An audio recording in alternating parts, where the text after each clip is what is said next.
Well, good evening to you all. I'm Evan Watson in for Pat Doris tonight, and welcome to The Story.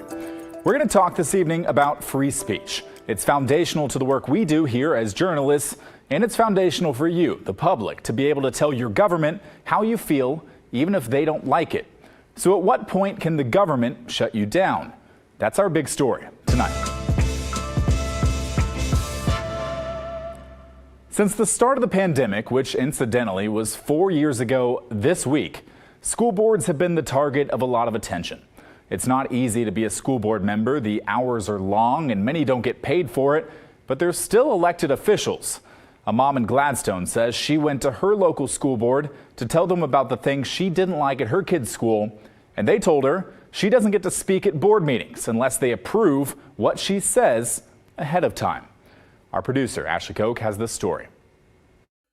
In the past few years, we've seen school board meetings get pretty heated at times. I will not sit down. Most of the time, they're still pretty boring. But sometimes the public comment period becomes open mic night for the latest hot-button political issue. If we keep dealing with pronouns, we have to deal with it creates further issues in sports, what bathrooms to use, and much more. How about instead of harmful transphobic policies, you all stop obsessing about the genitals in kids' pants? Some school board members have said they don't always feel safe. Life's been threatened. My wife's been harassed at school. I've never had it to this extreme, and it's really hurtful and damaging to kids. In any kind of government meeting, the public comment period is important for bringing up issues that the board might not know about. But when things go too far, when can the board hit the brakes? And who decides where that line is? Consider the case of Gladstone mom Glenda Shearer. This is what she says happened when she criticized the Gladstone School District. I got a letter in the mail basically saying that I had to ask the superintendent's permission to come to school board meetings. It started back in 2020 when schools closed because of COVID. Shearer says she started posting on the district's Facebook page. My main criticism of the district was that they weren't following the guidance from Oregon Department of Education regarding the comprehensive distance learning that was in place. Shearer says the admin running the district's Facebook page started removing her posts. She says they sent her this note saying that her posts, quote, weren't helping, and that we're all doing our best to make distance learning work.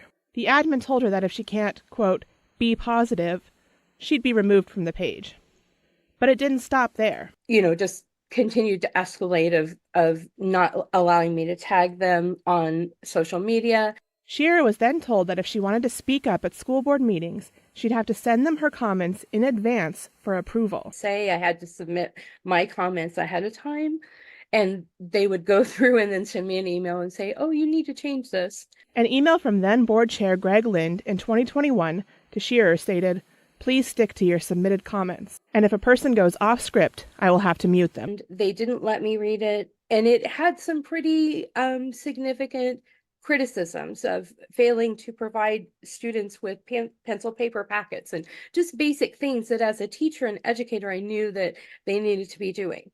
And then after I spoke out, it just seemed like it escalated. Like any comment I would make, they'd try to cut me off.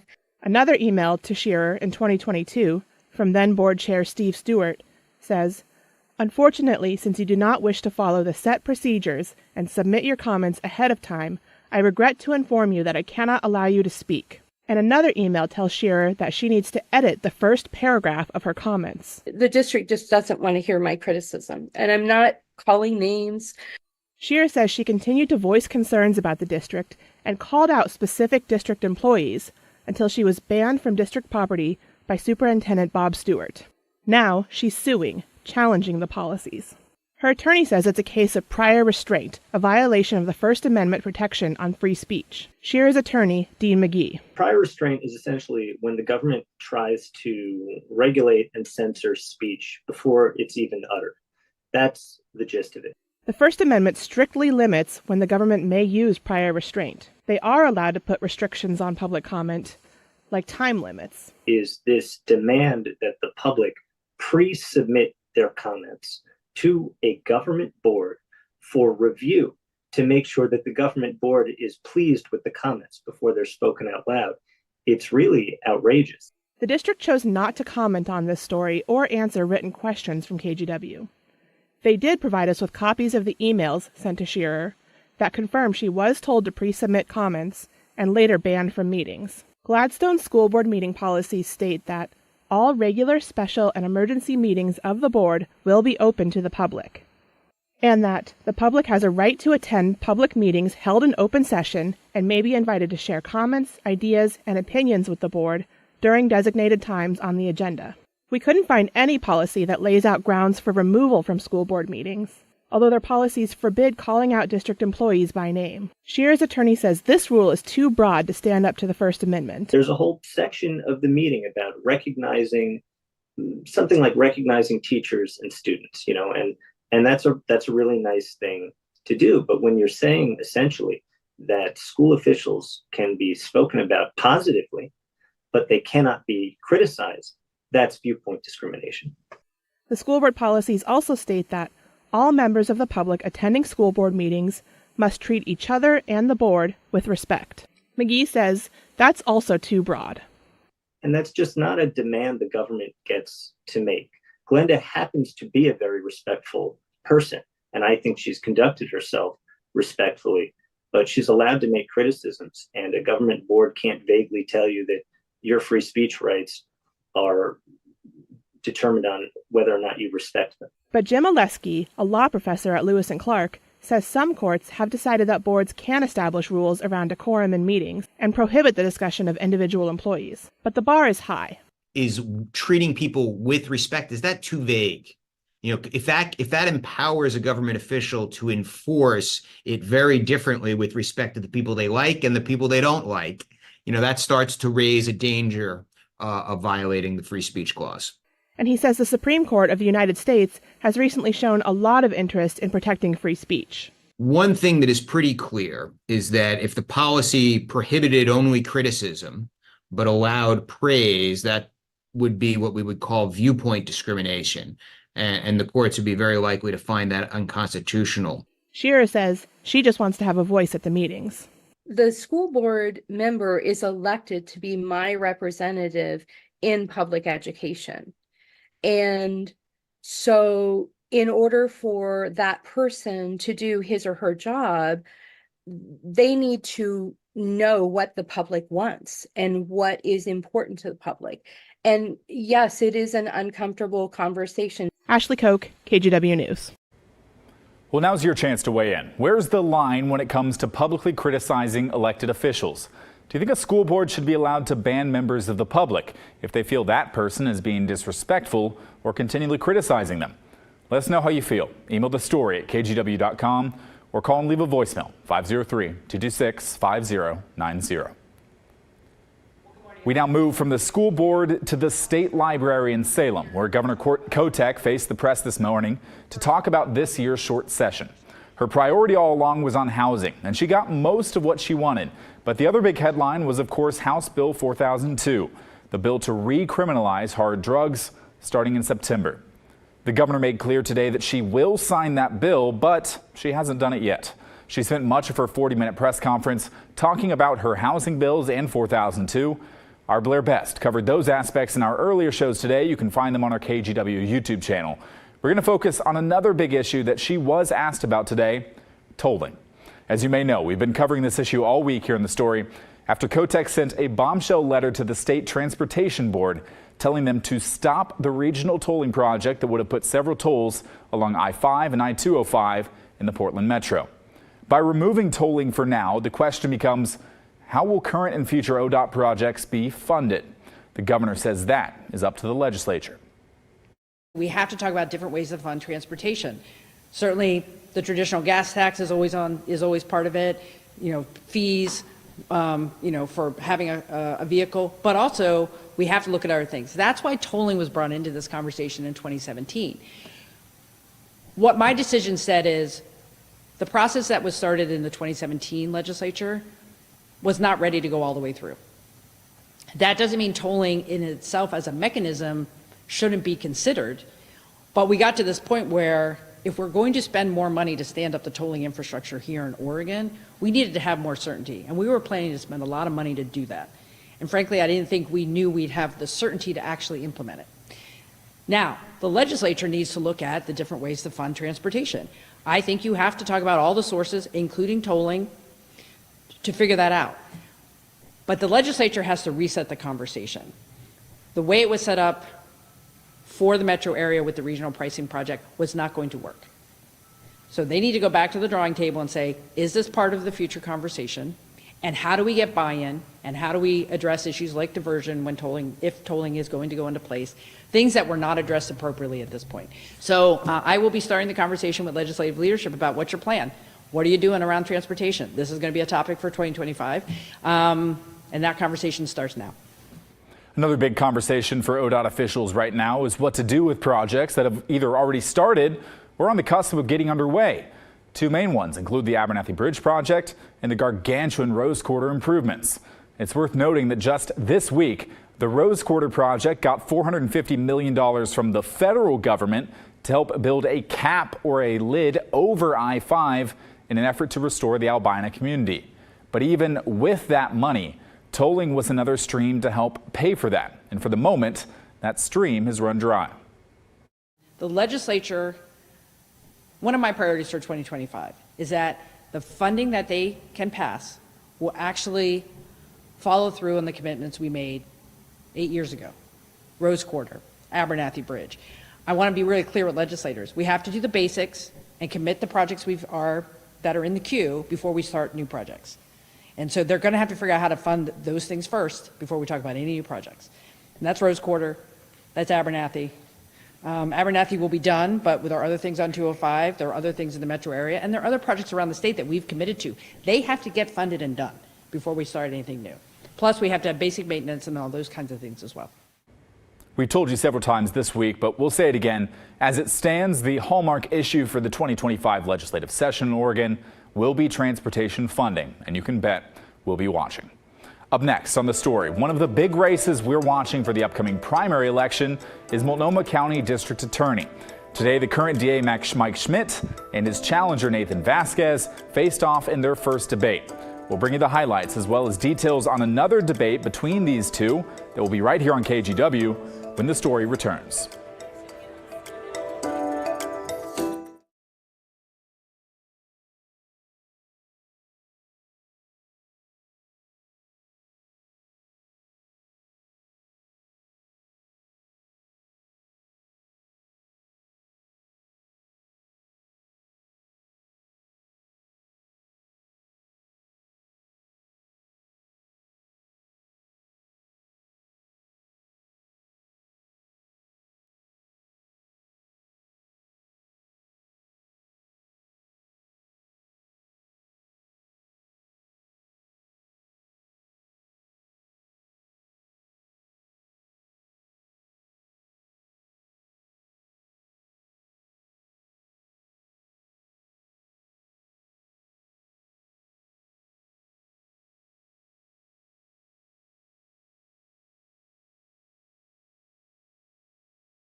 The Multnomah County District Attorney's race will be one of the most closely watched races on the May ballot.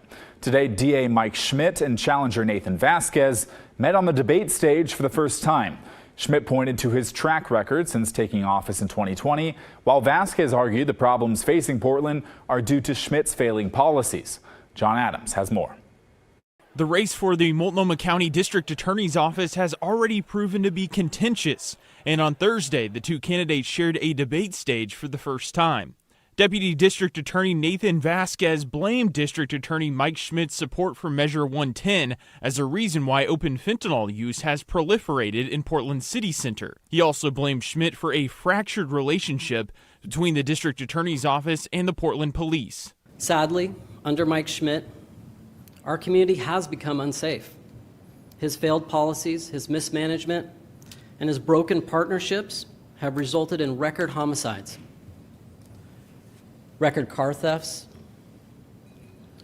record traffic deaths, record overdose deaths, and really record crime across the board. Schmidt acknowledged that the city of Portland is facing challenges, but pointed to his policies as helping instead of hurting. Portland had back-to-back record high years in the number of homicides between 2021 and 2022. Since then, the rate has dropped 23%, and gun violence is down. Schmidt called his opponent's policies outdated and narrow, and pushed back on the attacks against his time in office while justifying his approach. He wants to pretend that every challenge in the world is my fault or some policy. He can't actually draw those lines.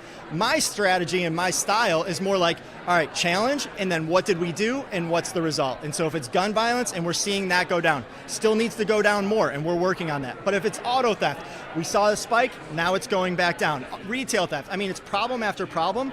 We've input a solution, and now we're seeing outcomes. If elected, Vasquez explains what he would tackle first. The first kind of 90 days are all going to be about building back the partnerships that have been lost. You know, Mike Schmidt broke that very clearly with police, and it's been dysfunctional. And the citizens in our community have been repeatedly hearing and feeling and experiencing that. We're going to see, you know, an end to this feeling that we can walk down the street and just see person after person either overdosing or using fentanyl. You're going to have a DA that's going to work with our public safety partners to really bring forward meaningful change and to help people get into treatment.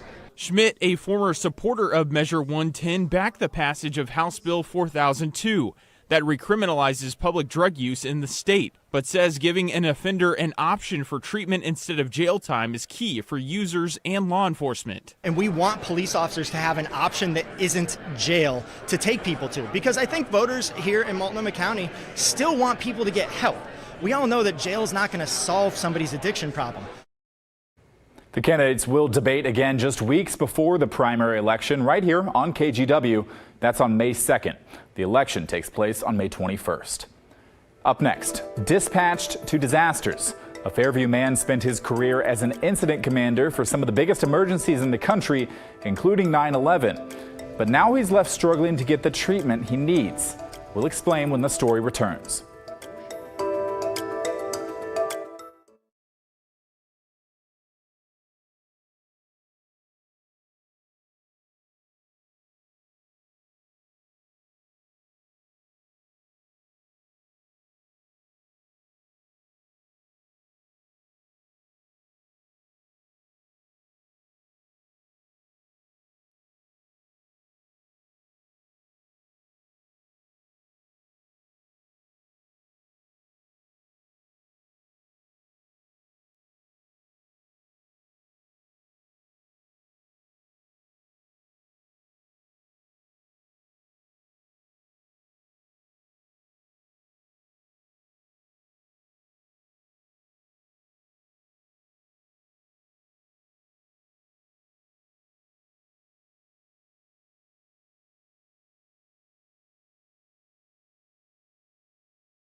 A lifelong first responder and incident commander from Oregon answered the call in 2001, serving his country at Ground Zero in New York.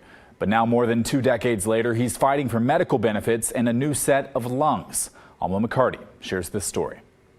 Well, I've been in a command position since 1989 in the Forest Service. Plaques and pictures displayed inside Mike Larai's Fairview home mark a storied career as an incident commander. National teams were immediately dispatched for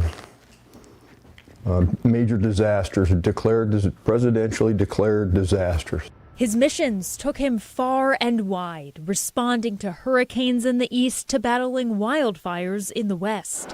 One of the biggest missions took him and a team of 40 to Manhattan, New York. This was a terrorist attack, obviously. In the wake of 9/11. 10 days later, we were there. For 30 days, they worked alongside New York's finest, setting up warehouses and stocking up supplies. And it was a privilege because just helping out the people, especially the firefighters that are our brethren, helping all those folks out best we could. Mike recalls Ground Zero, or the pile that continued to burn for days and days. If you went down there at night, you could see particles and dust all over the place. The images of that time stayed etched in his mind in the years that followed, as health impacts began to show. I wasn't diagnosed with it until fairly later, and then it went boom. For Mike, it was fibrosis, lung disease. Finding out more about the health issues, and 25% of the people that went with me to the World Trade Center are either have passed or have a disease similar to mine, or have cancer, or etc. On oxygen 24/7, and with his condition quickly deteriorating, Mike needs a double lung transplant, one he hopes to get after undergoing a series of tests at St. Joseph's Hospital in Phoenix. But just getting to this point, getting pre-authorization for those tests, was infuriating and frustrating. They move like molasses. And slow. It took months for the right people to sign off. Well, if you die if your time's limited, not my problem. They just don't care. Those feelings directed at MCA Sedgwick, the contractor in charge of administering nationwide provider network services for the World Trade Center Health Program, focusing on the tens of thousands living outside New York. The program is not health insurance. The program only provides limited benefits for certain conditions that the program will cover. Benjamin Shavat, the executive director of 9/11 Health Watch, a nonprofit advocacy watchdog group, says in the short time that MCA Sedgwick's had the government contract, since late summer 2022, members have encountered a series of problems. They couldn't answer the phone. They had wait times of hours. There were real problems with their network. Again, in the title, it's called the National Provider Network. And their network was not as good as the previous network. Lots of different issues in terms of service delivery. Mike and his wife, Teresa, ran their complaints to the top. We had to go through their bosses. We had to go to CDC, hold their feet to the fire to get something done. If Mike did not have me to advocate for him, he probably would not be getting even the evaluation for the lung transplant. He would not be able to fight the battles with Sedgwick. And although their issues were eventually resolved, they worry for others who rely on this contractor for life-saving benefits. Like pushing a rope up a hill. In a statement, the CDC told KGW they are aware that some members in the nationwide provider network have experienced issues in accessing care in the WTC Health Program. The WTC Health Program continues to actively work with managed care advisors to optimize the service they are providing, resolve any member concerns, and ensure ongoing performance improvements. We never heard back directly from MCA Sedgwick. For Mike, a working set of lungs can't come soon enough. But when asked if he has regrets, if he wishes he hadn't gone, his reply, no. Like I said, I'd do it again, even knowing the results. Alma McCarty, KGW News. In terms of getting assistance, the CDC encourages any member who is experiencing challenges getting care to contact the World Trade Center Health Program. That email is wtc@cdc.gov. And the 9/11 Health Watch Group has a portal where you can contact advocates directly if you're having problems accessing this care. That's the end of our show tonight. Thank you very much for watching. The good stuff is coming your way next. Enjoy the rest of your Thursday night, and I'll be back here tomorrow for another show.